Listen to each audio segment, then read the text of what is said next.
for the nation, for Indonesia, for Indonesia. Timnas Indonesia memastikan diri lolos ke babak round 4 kualifikasi Piala Dunia. Membuka lagi asa lolos ke Piala Dunia 2026 di Amerika, Kanada, dan Meksiko.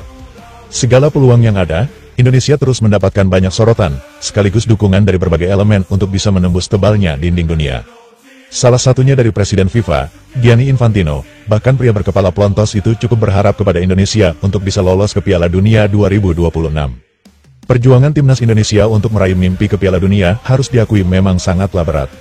Tergabung di grup neraka, tim Garuda seolah jadi tim yang diremehkan di awal, karena jarak ranking yang terlampau jauh. Bahkan ada juga narasi yang menyebut ketika itu, kalau Indonesia hanyalah bocah kemarin sore yang tidak sengaja masuk ke kandang para singa. Namun yang terjadi mental tim Garuda tidak menggambarkan kalau tim ini adalah tim dengan ranking 3 digit, meski di laga pamungkas grup C kualifikasi Piala Dunia 2025 harus mengakui Jepang dengan skor telak 6-0. Namun secara overall sebagai tim debutan, timnas tampil cukup baik dengan mengoleksi 12 poin dari 10 pertandingan selama babak round 3, bahkan dengan koleksi 12 poin, memastikan Indonesia lolos ke babak round 4.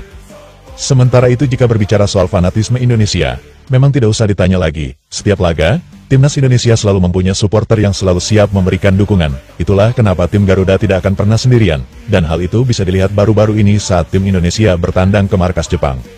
Meski skuad Indonesia remuk redam dihantam pasukan Samurai Biru, namun dukungan luar biasa tetap diberikan oleh supporter yang mengatasnamakan fans Garuda. Koreo yang cukup megah kalau bukan Indonesia siapa lagi, dan bahkan di Jepang kemarin benar-benar menyita banyak perhatian media-media di dunia.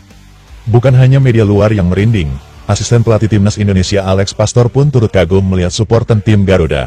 Menurut Alex Pastor, Indonesia telah menciptakan romansa tak terlupakan serta menciptakan keindahan tersendiri di sepak bola. Timnas Indonesia adalah satu-satunya negara yang punya kebiasaan bernyanyi bersama usai laga, baik menang, seri maupun kalah setiap akhir pertandingan.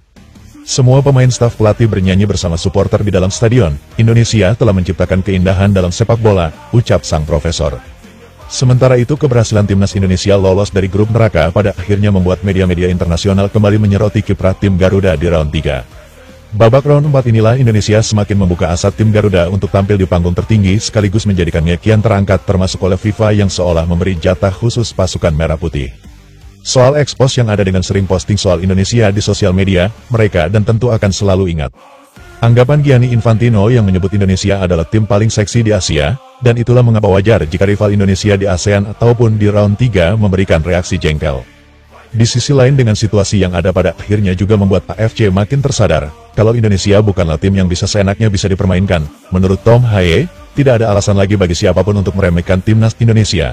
Bagi Tom, skuad Garuda telah membuktikan semuanya di round 3 kualifikasi Piala Dunia 2026 zona Asia, dan kini ia percaya Indonesia bakal bisa melaju jauh menggapai mimpi bersama.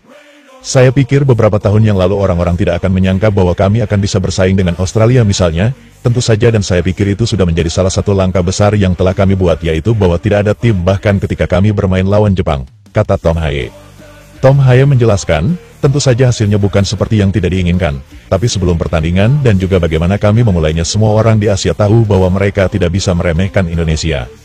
Mereka harus memberikan yang terbaik karena kami datang untuk mereka jadi dinamika di tim-tim lain juga berubah dan saya pikir itu sudah menjadi salah satu perkembangan besar yang telah kami capai dalam sepak bola, ucap mantan pemain Almere City tersebut. Lebih lanjut AFC juga minta maaf kalau selama ini sering membuat kegaduhan terutama soal menganak emaskan Timur Tengah, bahkan soal Qatar dan Arab Saudi sebagai tuan rumah round 4. AFC akan segera mencari jalan keluarnya untuk memainkannya di tempat netral, biar semuanya fair.